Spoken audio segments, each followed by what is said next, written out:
Good morning, everyone. Joe here at Sports Grid. Let's have a college football cup of Joe. Yes, week 0 is in the books. It is week 1, and I've got a couple games circled tonight. Looking at the first matchup that I'm sure everyone has circled to see how this one plays out is North Dakota State taking on Colorado. Yes, Coach Prime has made improvements to the offensive line, adding size, which was so needed because this team was so weak in the trenches last season. Now they started off the season with a bang, going 3-0. It was them against the world, and looking at this matchup here tonight, the books want you to lay 9.5 points. Now, North Dakota State isn't going to go away without a fight, so I just can't get there. But I do think this is a higher scoring game. I think both teams find success offensively. I'm going to take the over 58.5. We look here at Sanders with the improvements to the offensive line. I do think he's going to have that time in the pocket to move the ball deep down the field. And while North Dakota State has a strong defense, the secondary is young, and I do think they'll struggle to stop the passing game here.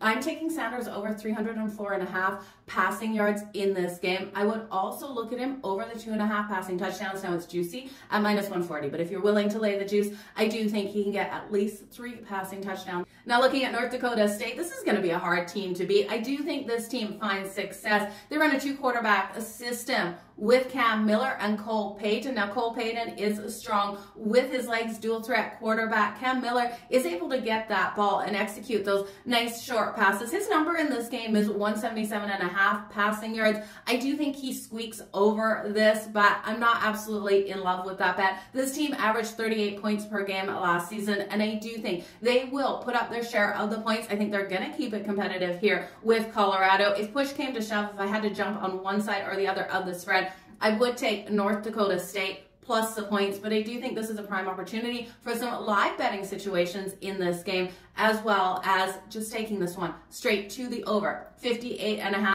Now, the second game I want to talk about is the matchup between North Carolina and Minnesota. Minnesota, the 1.5 point dog in this, and a total of 50.5. And I do think this game features strong running backs and a game that should go under that total. We look here at UNC, and we know Drake May no longer under center. Max Johnson, their leading quarterback. And when we look at their running back, phenomenal running back out here, Hampton. He has a number of 98.5 rushing yards in this game, and I'm expecting him to hit closer to that 120 mark, so I will take it to the over. And when we look at Minnesota, they have a strong running back in Taylor as well. This team is run heavy. We saw it last season, and I'm expecting the same out of them here. They returned a lot of that offensive line this season, everyone except for their center, and I do think they'll be able to open up those holes for Taylor. His number coming in at 69.5 rushing yards, and definitely I'm going to hit that one to the over. Give me a strong running game out of both of these teams in a lower scoring battle. You guys, all the best and all your best. Thanks so much for joining me for a college football cup of Joe. All the best. Week 1 is going to be exciting, you guys.